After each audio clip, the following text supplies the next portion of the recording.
To hello guys, today I'm going to tell you about how to change ringtone in Redmi phone. But before starting video guys, I want to tell you if you're new in my channel, so please go and like my video, subscribe my channel, click the bell icon.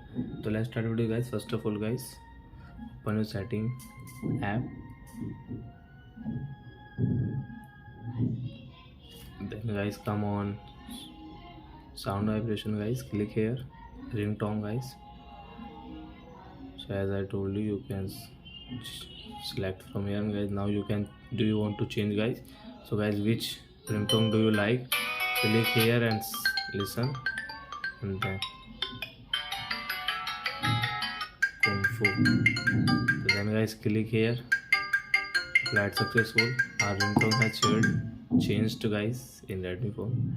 So thank you for watching my video guys. We will meet on next video with new topic. Before going guys, please go and subscribe my channel and click the bell icon, like my videos guys.